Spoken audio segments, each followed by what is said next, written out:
Dear Empower Women members and friends, good morning, good afternoon, and good evening. My name is Diana Rusu, and I will moderate the discussion today. On behalf of UN Women's Empower Women, I would like to welcome all of you. Thank you for joining the webinar. This is our last webinar of the month and also last webinar this spring. And this is a graduation week in many countries, so we decided to talk about a topic that might help all graduates while starting their career. So today we will talk about career success utilizing the new emerging fashion psychology field. Here's our agenda for today. So as you see, we decided to leave more time for Q&A sessions so we can have a rich discussion. This said, if you have any question during the webinar, please type them into the question pane for the organizer or for the speaker to answer. You also may raise your hand if you would like to ask your question directly and interact with the speaker. It is my great pleasure to introduce today's speaker, Dawnn. She is a pioneer of fashion psychology field, founder of Fashion Psychology Institute, and CEO of Fashion Psychology Success. Dawnn is the pioneering mind behind the global field, paving the way forward in fashion academia. She has written for several international publications, has spoken at many international engagements, and has contributed to major networks as an international media expert.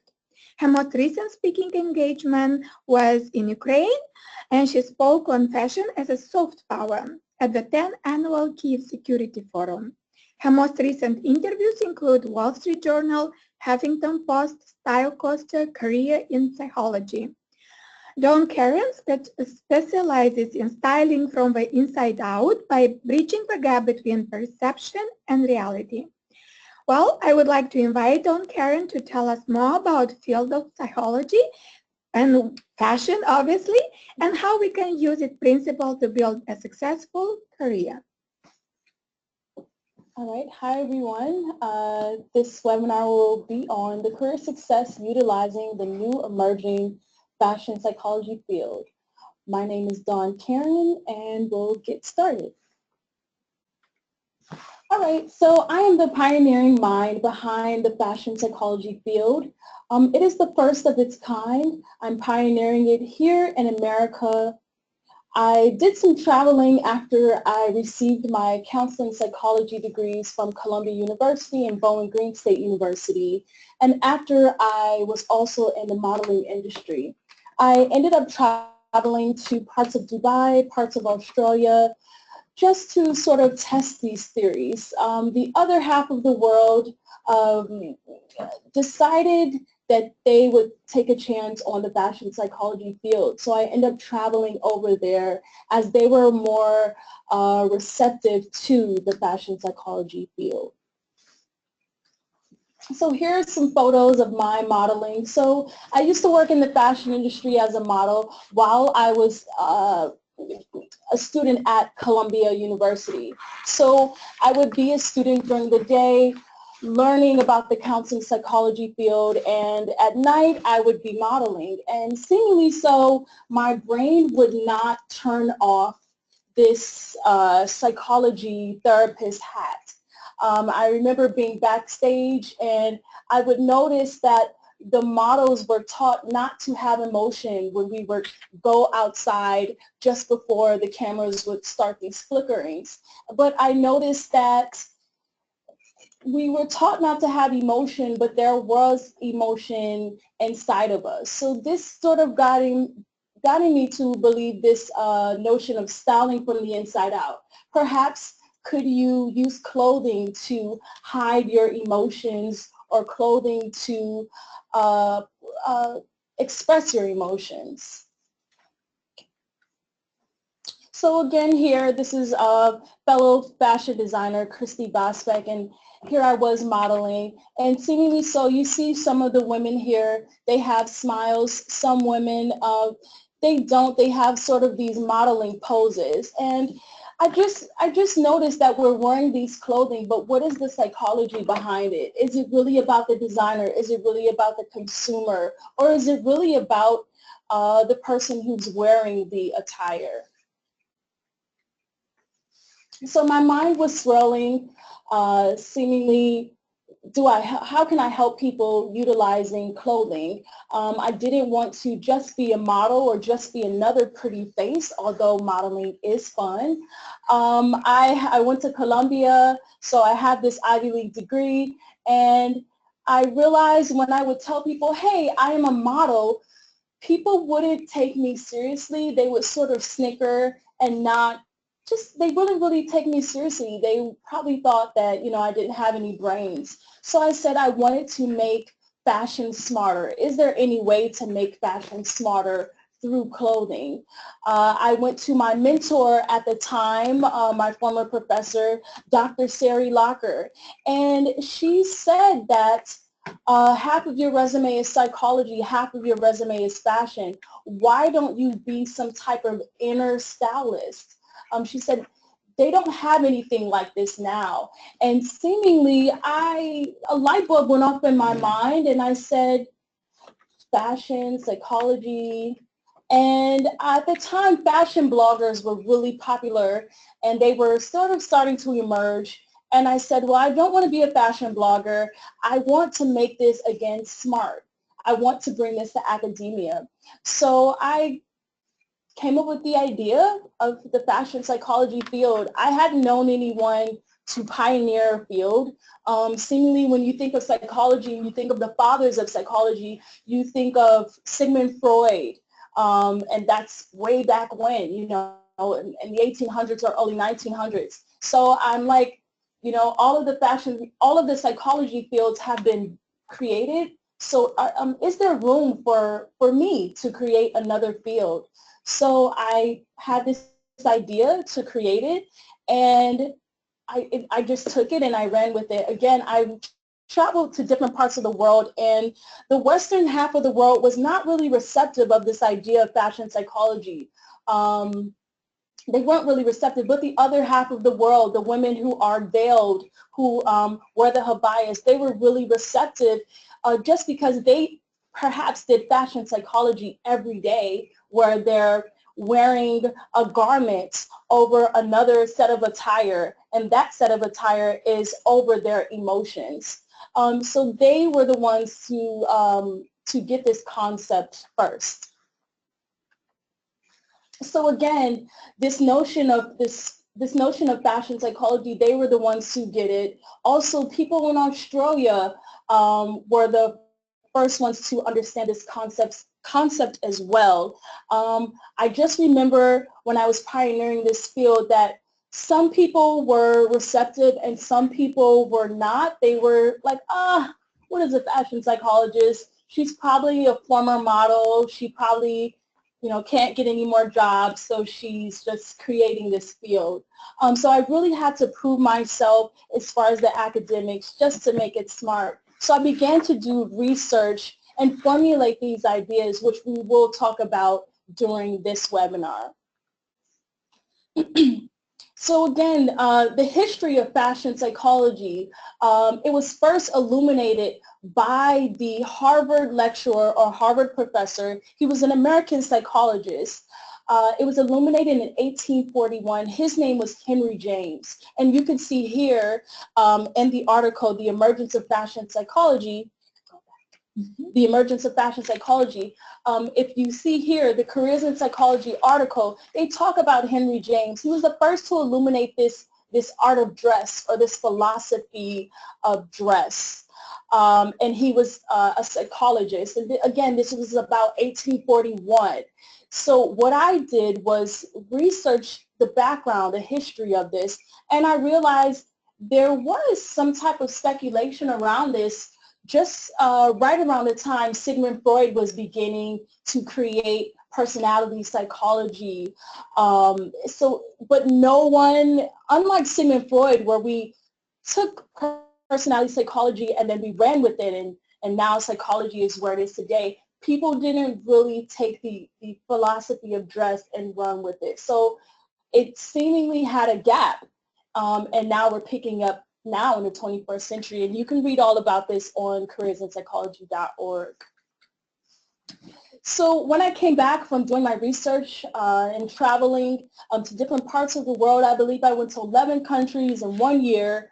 I came back and I brought this concept to the Fashion Institute of Technology, their social sciences department, to see if people in the psychology field at this particular school, if they really would bite the concept. And they got it, because this was a fashion university and they're teaching psychology courses, and a lot of their students would often ask, how could I apply these psychology concepts to costume design, to styling, to fashion design, to marketing and advertising? So there was something there, just seemingly they hadn't created a course about it. So I received the position at the Fashion Institute of Technology in my early 20s.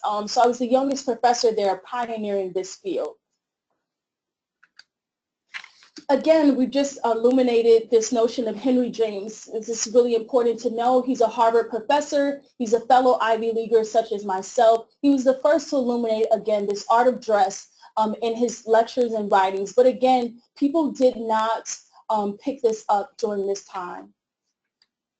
All right, so I defined the fashion psychology field, not just the arts of dress or not just the philosophy of dress, but I define it as the study and treatment of color, beauty, style, image, and shape, and its effects on human behavior while addressing cultural norms and cultural sensitivities.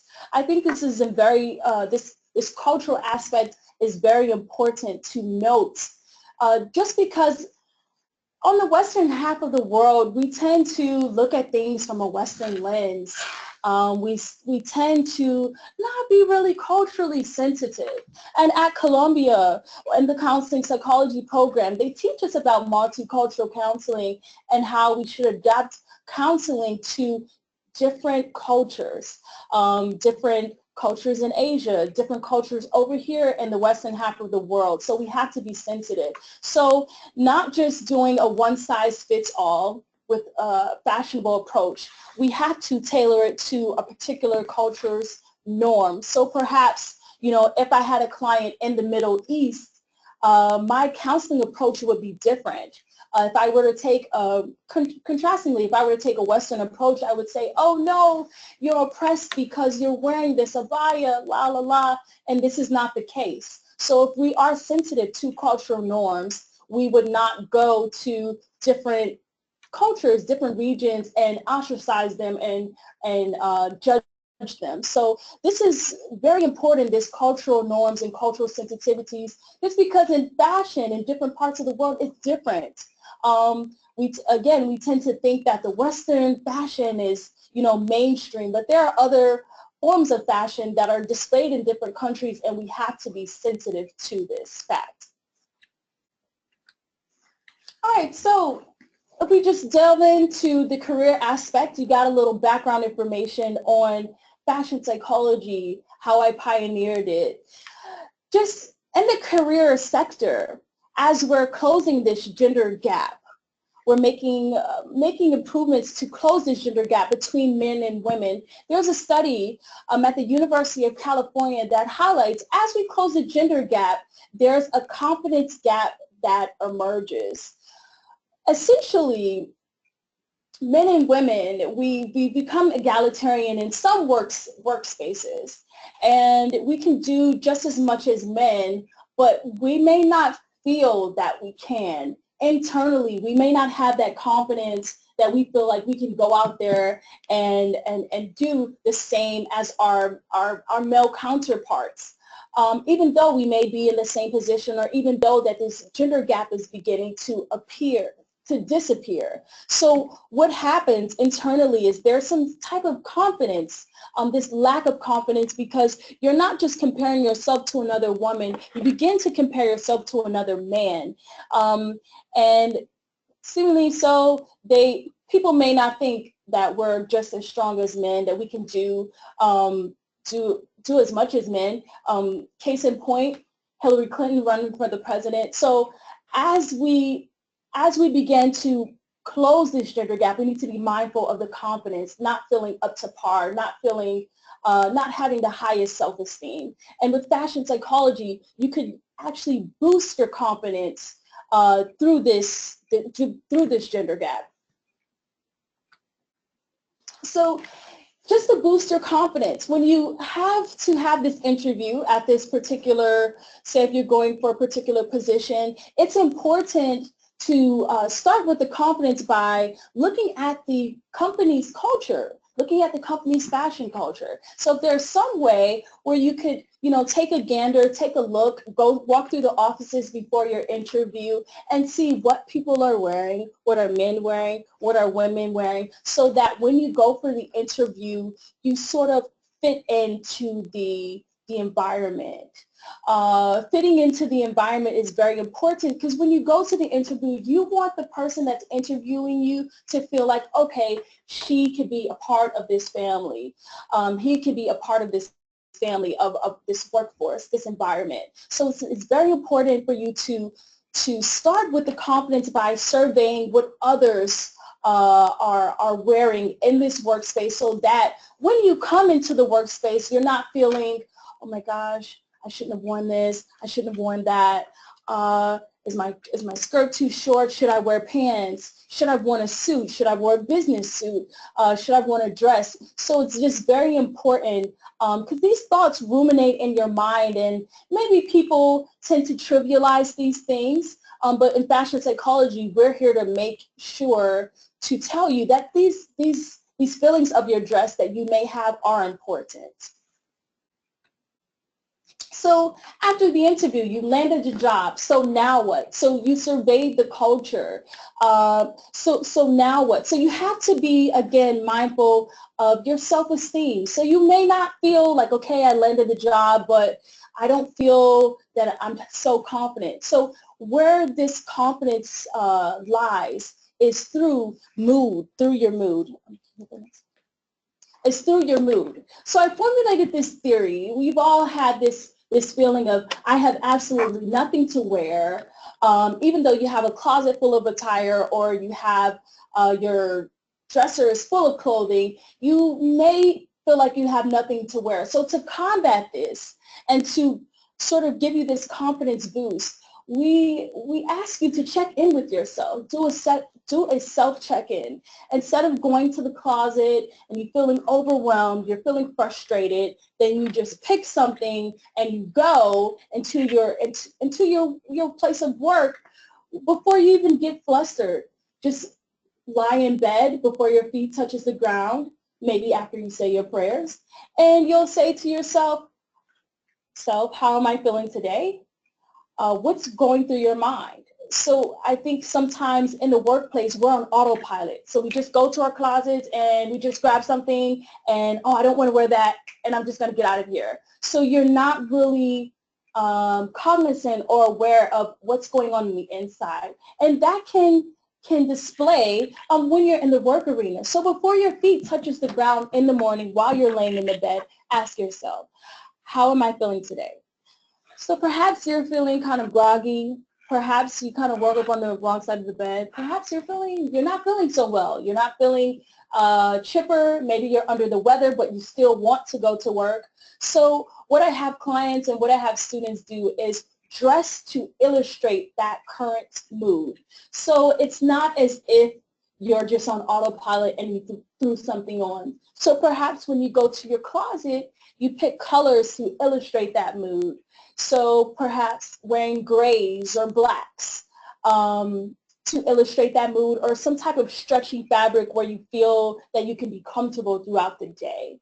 And this is mood illustration dress. So when you're trying to illustrate your current mood, and the theory here is, if you are aware of how you feel on the inside, you will dress accordingly. So that's that notion of styling from the inside out. When you style from the inside out, this will in turn give you a boost of confidence. that you didn't have that fluster moment when you woke up in the morning. You knew exactly what you wanted to wear, and you paired it with your emotion. And in psychology, this theory has to do with congruency. So you're not just throwing some clothes on to cover up your emotions. You're actually congruent. Your emotions matches your style, which in turn gives you a boost of confidence. People will see you as being competent. You won't be walking around in a somber or negative mood because you're in slacks when really you just want to be comfortable. So perhaps you wore leggings, some black leggings with maybe a turtleneck, and that maybe felt comfortable for you in the moment. So that when you're interacting with your peers, you don't really feel constrained, but you're actually illustrating your current mood, which is maybe groggy, or you want to be comfortable. And this is a mood illustration dress. Next, we'll talk about, and this is an example of mood illustration dress. Now, depending on where you work, the look on the right may not work, depending on where you work, but the look on the left may work. Maybe paired with some flats instead of sneakers. So this is just an example of mood illustration dress. You can see the fabric is sort of stretchy. It's sort of loose. So she can actually go throughout her day, go to her board meetings feeling, all right, I'm confident and I'm comfortable. And being comfortable makes you feel confident so that you can do your job correctly. Next, we'll talk about the second theory, which is mood enhancement dress. Mood enhancement dress to bolster, to boost your confidence. So this is dressing to enhance one's mood, optimizes one's current emotional state. When someone desires to get out of a funk, mood enhancement could be proven beneficial. So again, if I take you back to your bed, and perhaps instead of, you do this self-check-in and you say to yourself, hey, I'm feeling kind of groggy, I'm not feeling too well, but perhaps you have to do a presentation. So what I tell you to do, okay, you checked in and you say, hey, I don't want to feel like this throughout the day. I don't want this feeling to continue from my bed all the way to my place of work.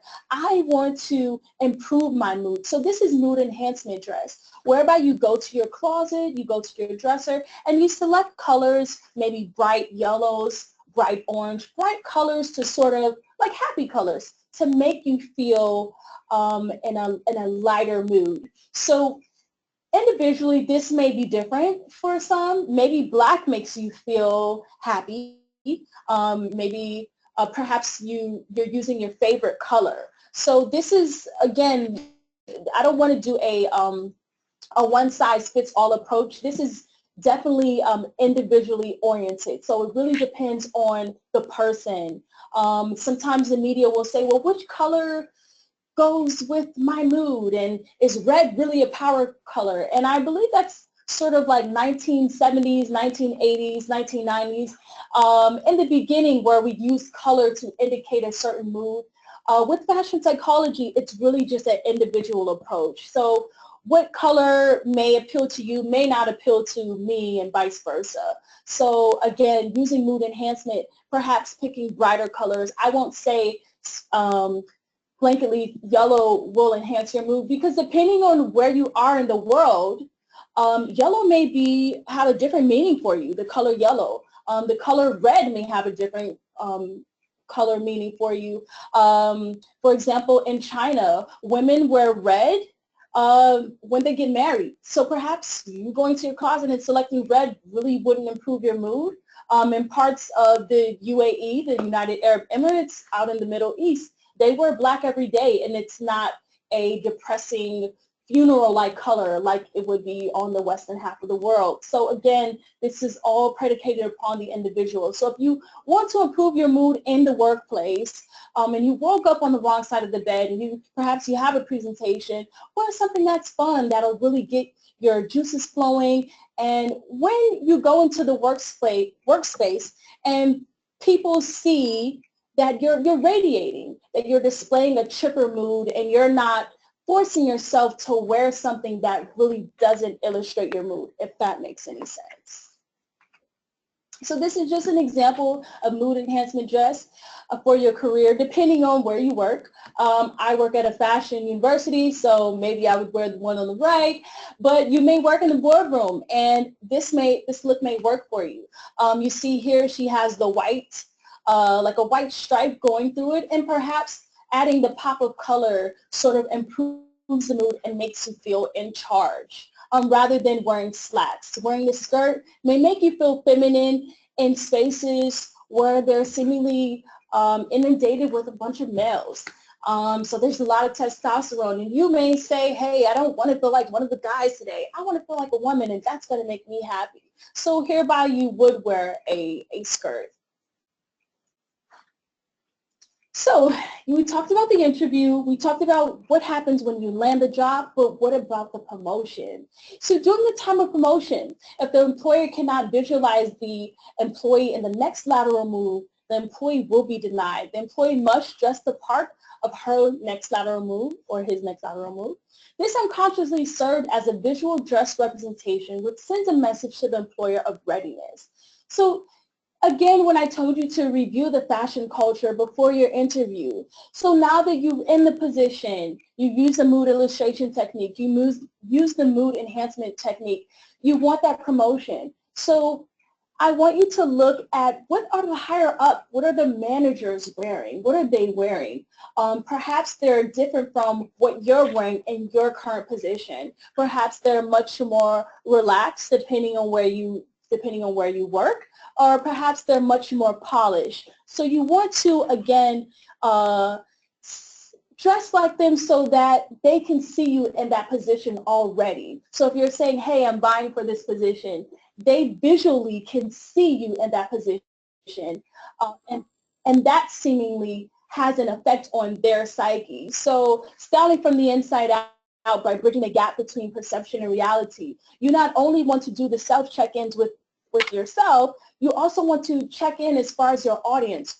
What perception are you giving off? So you want to give off this perception, not this needy perception like, oh, give me a job, and you're wearing the same attire that you wore in this current position, but you want to give this position of confidence that you're already one of them. And this way, you can do this through your dress. So again, look at what the higher ups are wearing, look at what the manager's wearing, look at what the owner's wearing, and emulate that. It may be sort of a bold mood, but again, you want them to see you already in the position before you get there so that you're unconsciously sending this signal of, I'm already in the position. Again, you heard me talk about styling from the inside out by bridging the gap between perception and reality. So oftentimes people may dress for themselves. They may dress for themselves, or they may dress for others. So with this bridging the gap between perception and reality, you can use this to boost your confidence in the workplace. So being mindful of your colleagues, of your coworkers, of your boss, being mindful of what perception you give off. So you don't just want to dress for your employer, you want to combine the dressing for yourself by checking in with your mood with also dressing for the perception. So there's this self over here, and then there's this perception of who you're going to be in contact with, your employers, your colleagues. So you want to, instead of just being on one extreme where you're just dressing for self and you don't care, or you're on the other extreme where you just neglect yourself and you're dressing for others, your workplace, you want to sort of bridge that gap. So when you do the mood illustration techniques and you do the mood enhancement techniques, be mindful once you check in with yourself, be mindful of who am I encountering today? Who's going to be my audience? Maybe you're an entrepreneur where you're really not interacting with people. Maybe you're an entrepreneur where you're really not interacting with people and you are working from your computer.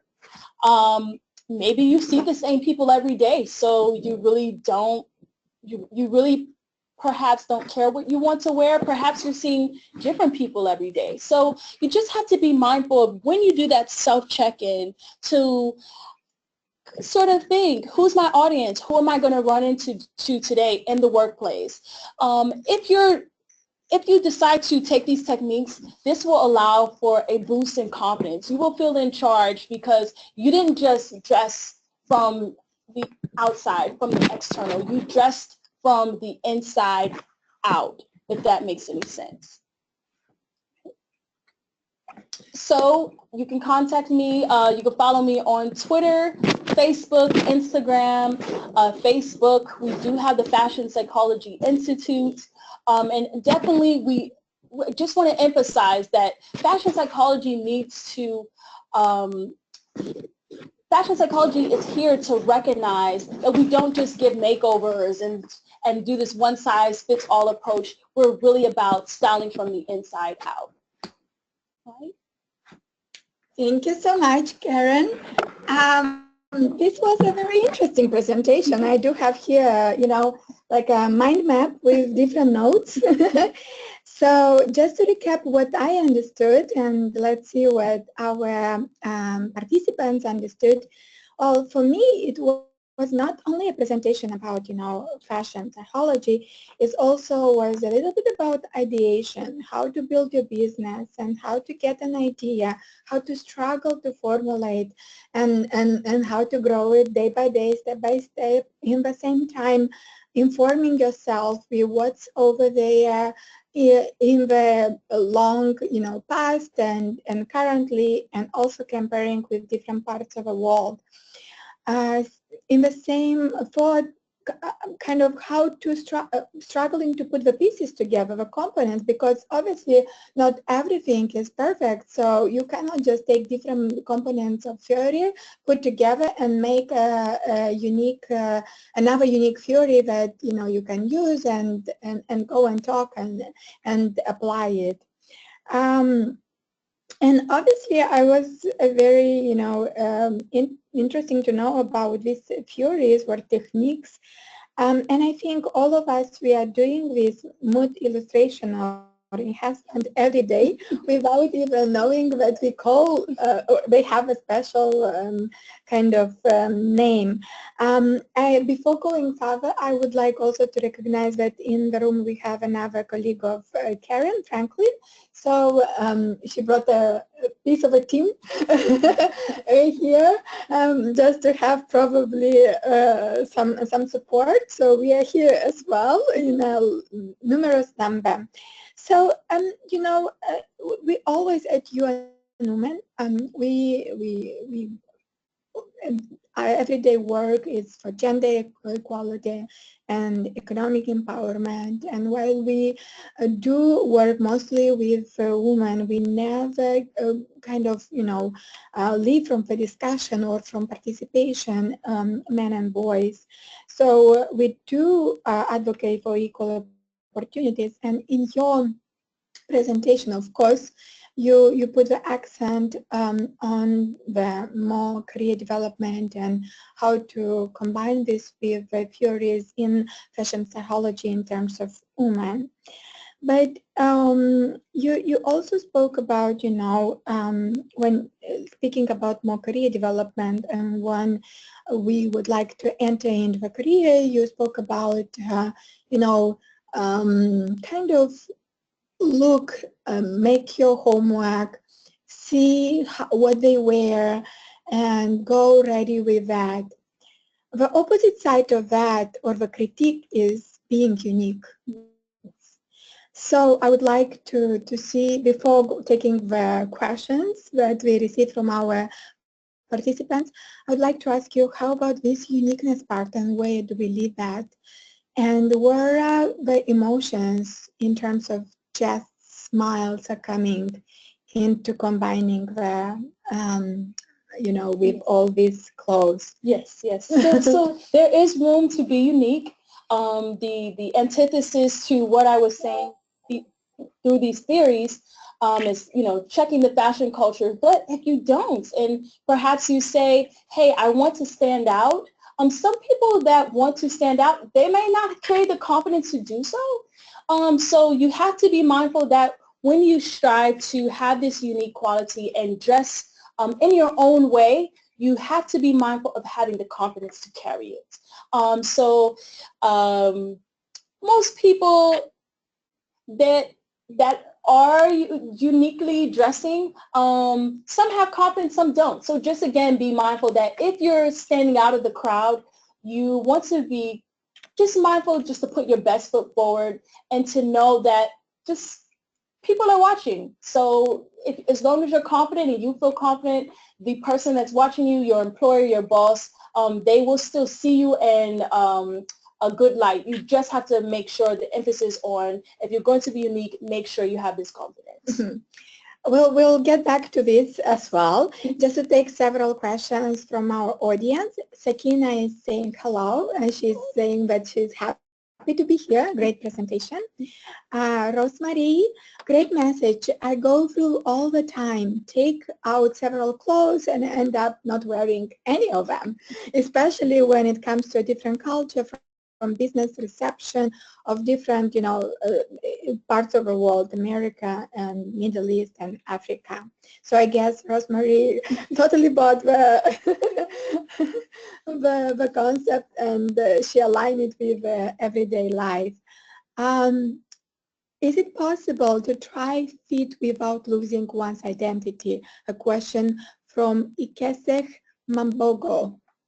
So can you repeat? It is possible to fit in probably any company or in the professional culture without losing one identity. Yes, and that's why I said you must do the check-ins with yourself. So when you do the self-check-ins and you're dressing from the inside, so you check in with yourself, you will psychologically you're formulating some type of self-love, some type of self-care. You're formulating this relationship whereby I come first. So you will not have this feeling of, just kind of getting washed away in the crowd or losing your identity.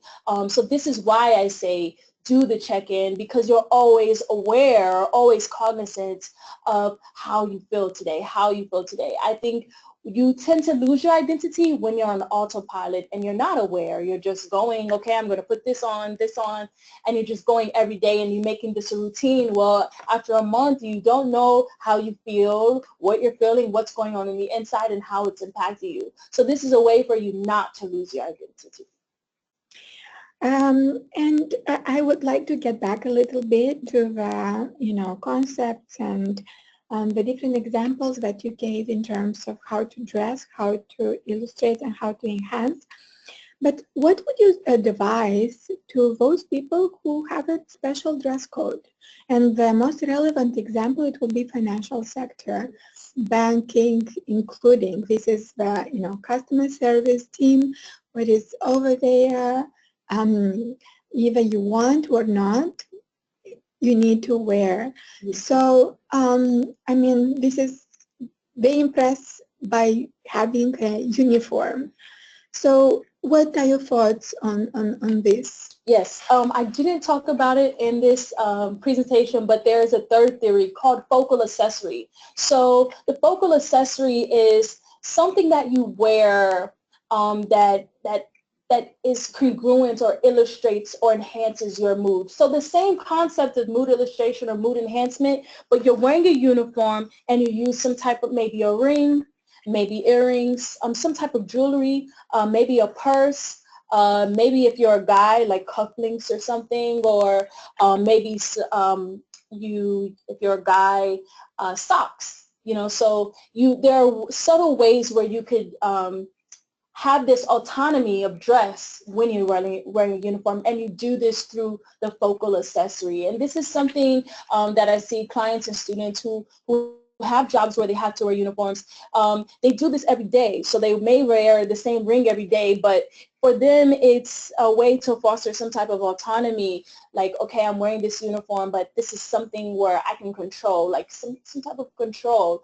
And this again is called focal accessory. And when they tend to take it off, whether it's a ring or it's a sock or some type of accessory, they oftentimes feel naked. They feel like, oh, I'm missing something, even though they have their uniform on. So this is called a focal accessory. And this is a way to sort of get around the uniform, where you're checking in with your mood and you're not getting lost inside of the uniform and wearing the uniform every day. Okay, so to repeat, 1, mod illustration, 2nd, mood enhancement, and 3, focal accessory. Good. I'm like a teacher in the school. We have another question from Laura. Thanks for the great presentation. Do you think that it is better to adapt to the organization culture or to bring something new, something different, and something inspiring? What is going to be appreciated more in the long run? I definitely agree with Laura. To be a change and a disruptor is not easy. Yes. But how about, but in the long run, it will be even better. What are your views Yes. on that? So you can be a change maker with your clothing. I would recommend you just do it. You get the job first. You get the job first. That's important. But you be a change maker, like a disruptor, just subtly. So maybe perhaps like for instance, you can use myself example. I'm wearing a traditional white shirt, and instead of wearing a traditional black skirt, I'm wearing this bright, colorful dress. So you can sort of introduce it maybe like once a week, and eventually, people's perception of you will begin to alter, and in the long run, people will view you as a change maker, but you want to do it subtly so that it goes under the radar of perception. That's the psychology. So you don't want to do it jarring where people notice and they're like, okay, I'm going to write you up because you're not following protocol. You want to do it very subtly, and eventually you escape, you will go under the radar, and eventually you, in the long run, you will be a change maker for the entire the work arena. Okay, so more questions. Some of them they repeat, but I do think they have a different angle. So if you don't mind, we'll take some of them that probably the concepts you repeated, but maybe second part of a question will be a bit different.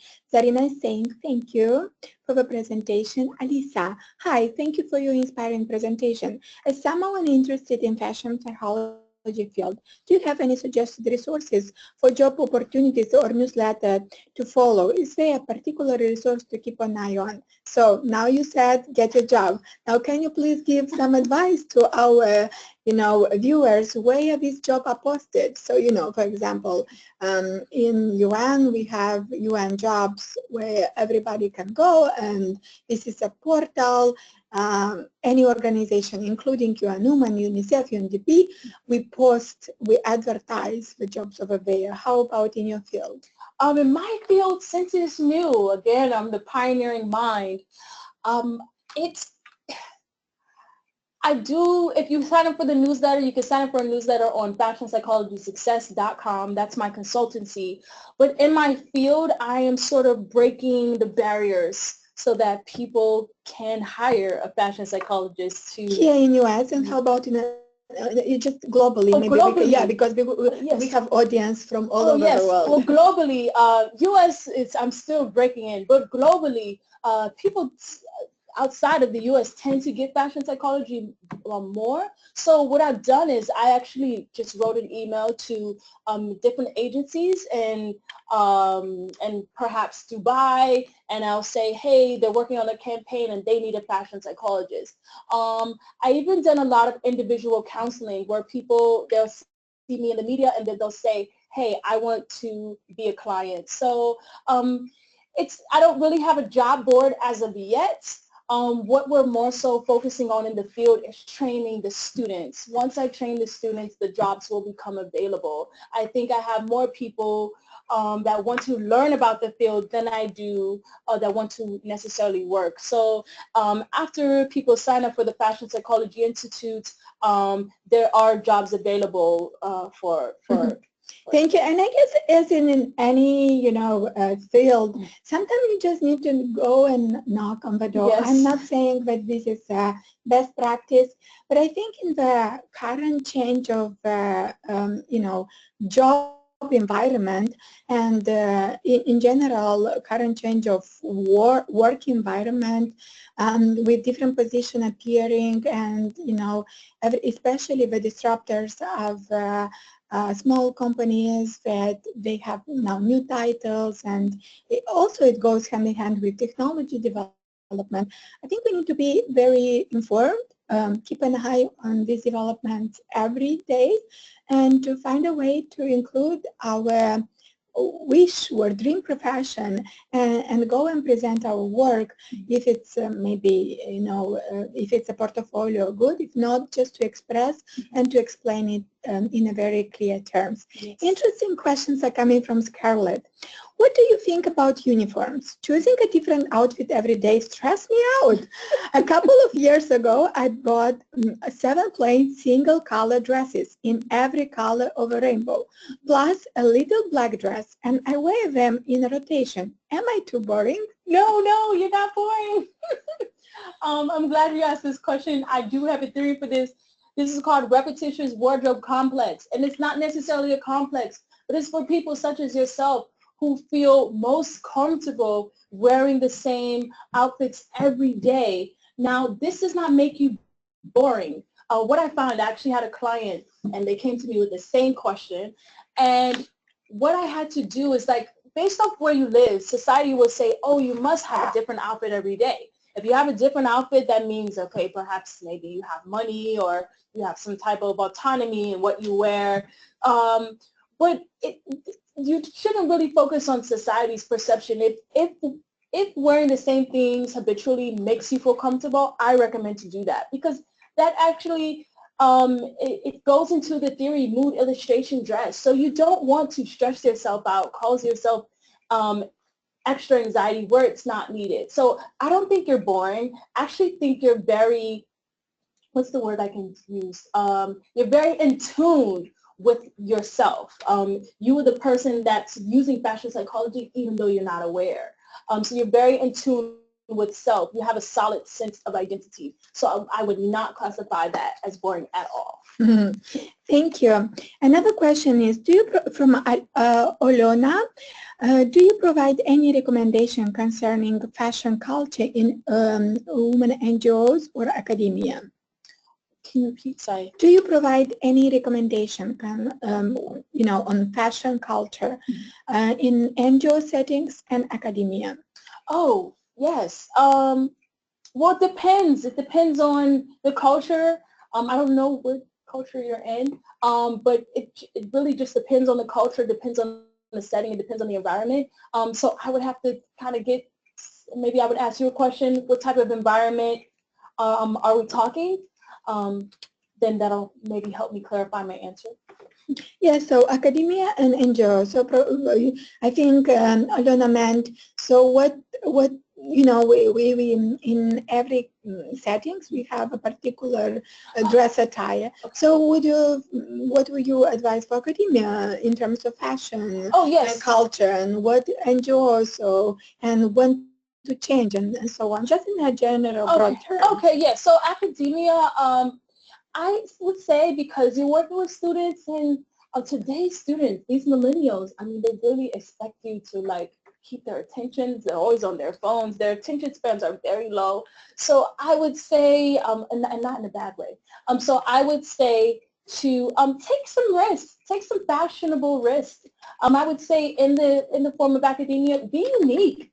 There are a lot of students there who your uniqueness in your form of dress could, spark an idea, could impact students. Currently, my former student is in the background, and he's always complimenting me on, oh, I can't wait to see what you're going to wear today, oh, I was having, a heavy workload, and when I came into your class, it kind of just really kind of revved me up, and I felt excited. So in academia, as far as that culture, I would say kind of strive for this uniqueness of dress.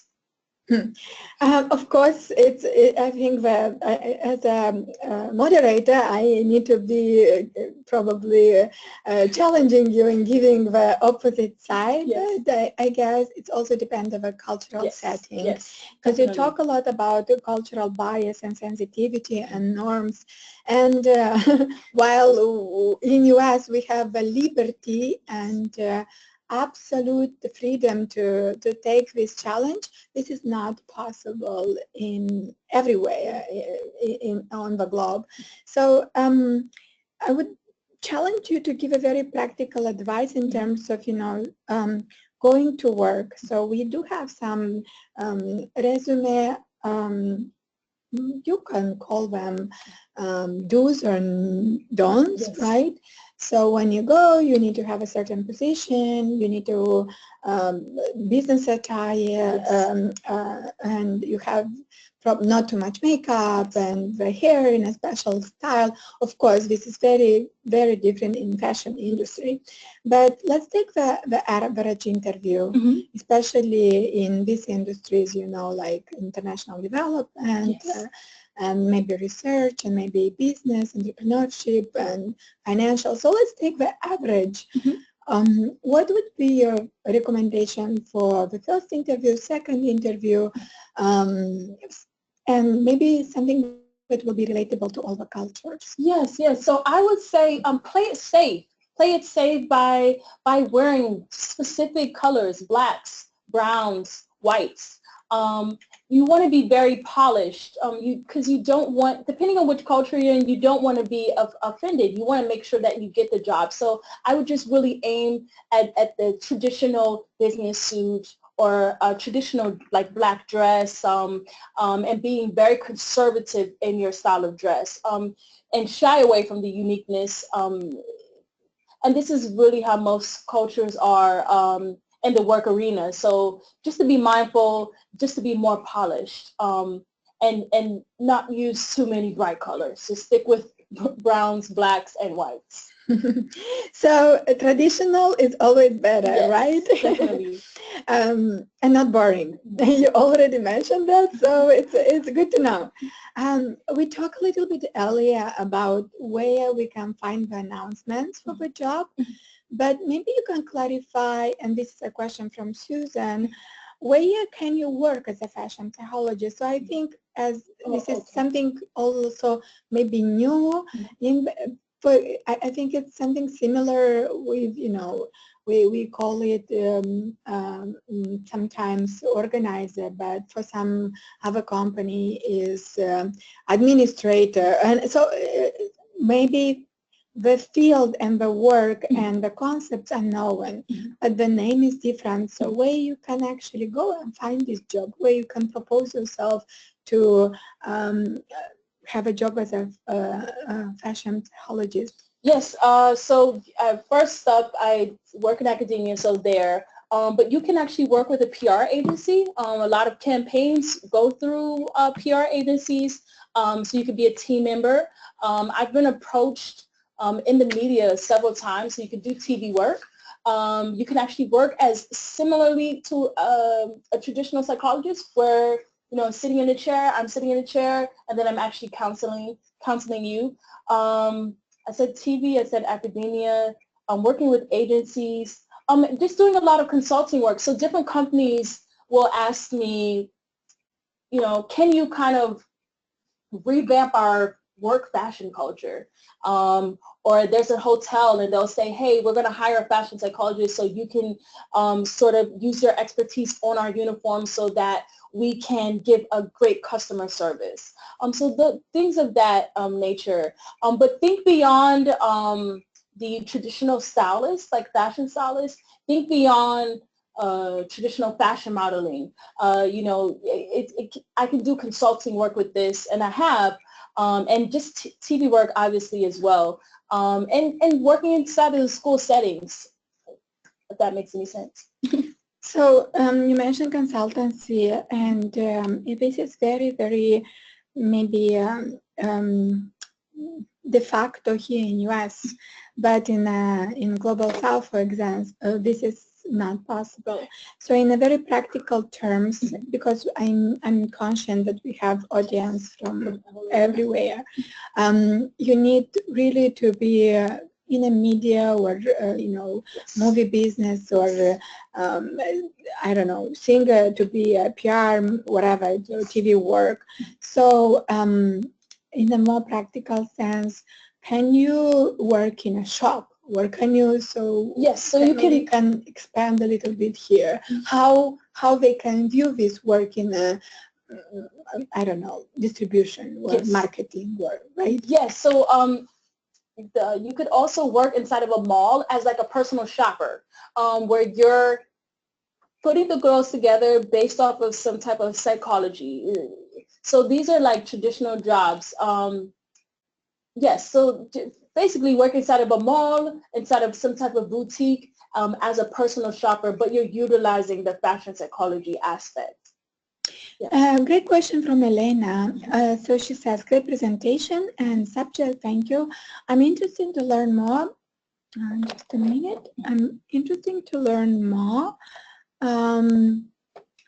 on this subject related to immigrant women and self-esteem. And so what kind of resources can you recommend over there? Maybe if you can name 2 or 3. Okay. And is this about dress? Is this about maybe it's some reading materials or? She is interested to know more. So because she's working with the immigrant community, specifically immigrant women, so she maybe wants to, combine and to share with this woman what the findings. So if you can, it can be also artistic or it's professional. So maybe you can give a mix and match of that. Okay. So just if you're working with immigrant women in other parts of the world, it may not be, they may not have the autonomy to choose what they want to wear every day.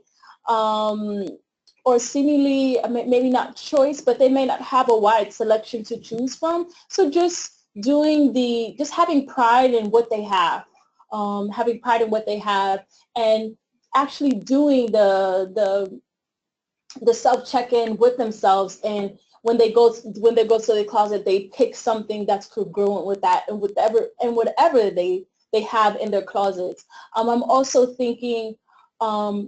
Yeah, just to have that pride and not so much to compare their culture to another culture. I think the comparison, when you compare, oh, this person's doing this, I wish we could wear these things, it brings down your self-esteem. It creates low self-esteem. So I would say in working with immigrant women, just to be mindful of their culture and work within their cultural norms and not to do this comparison.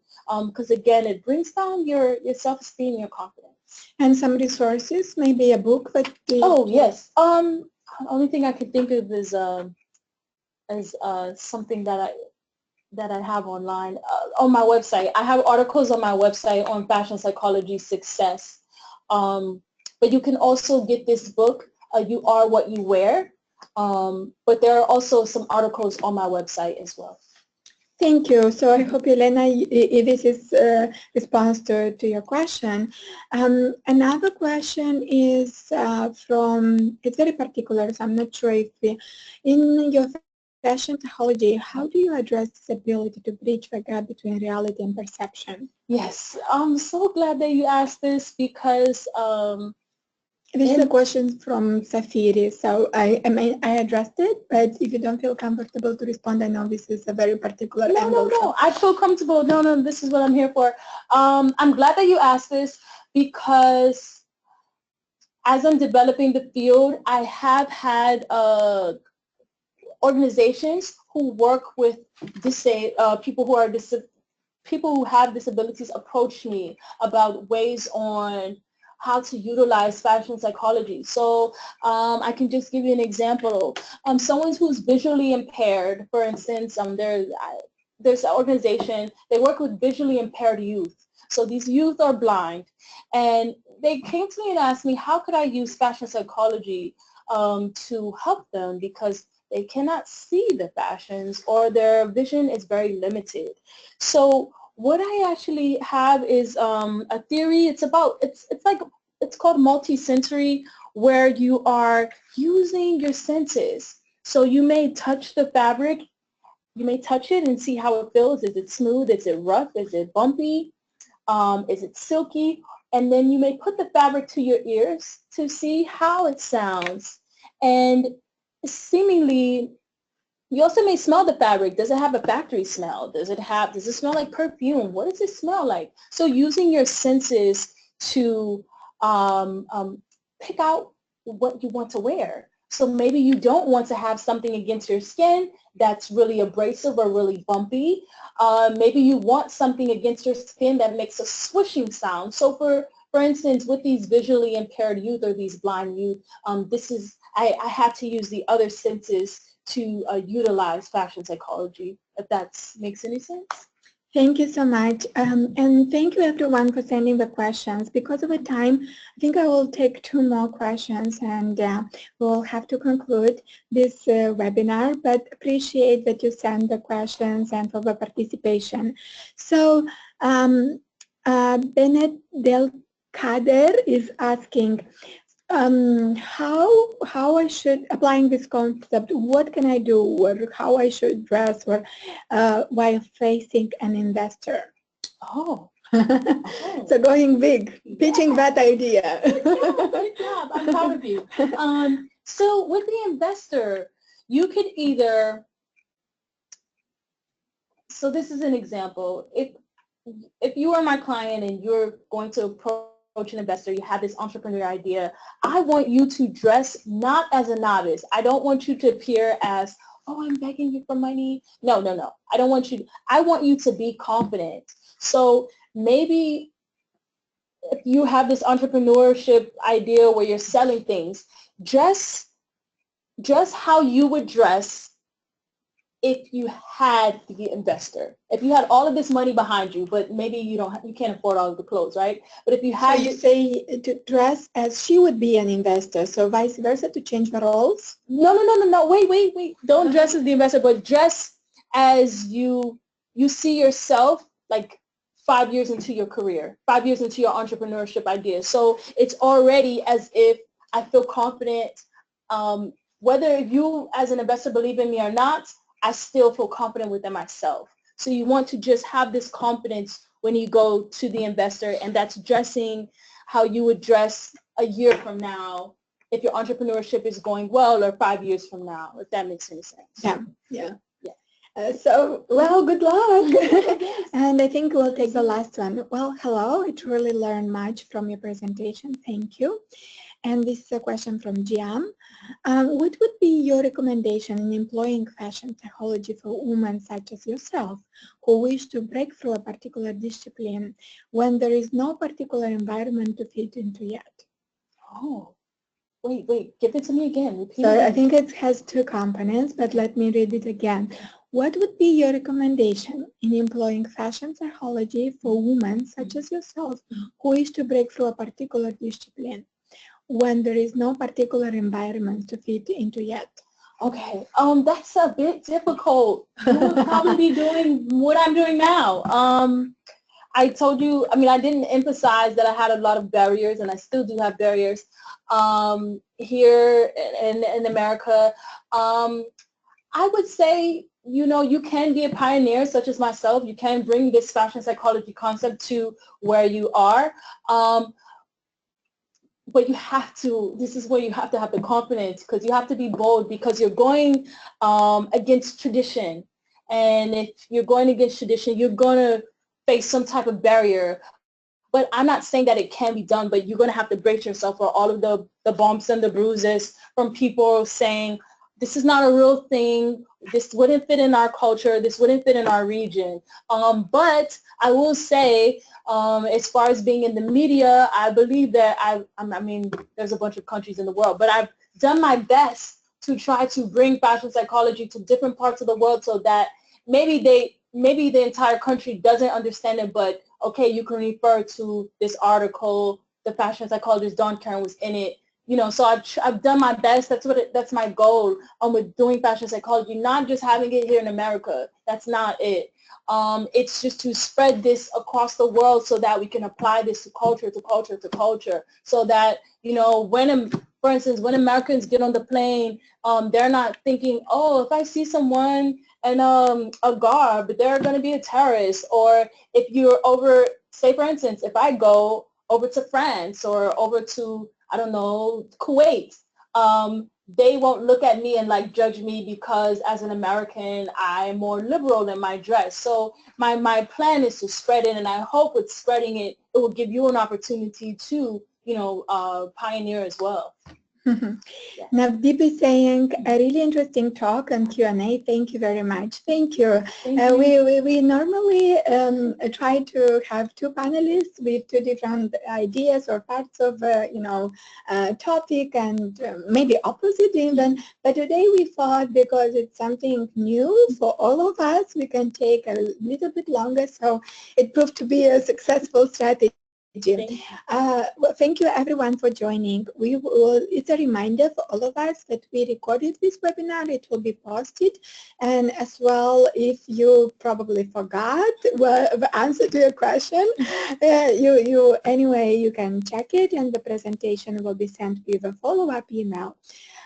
Karen, thank you so much for your participation and for giving us wonderful, bright ideas.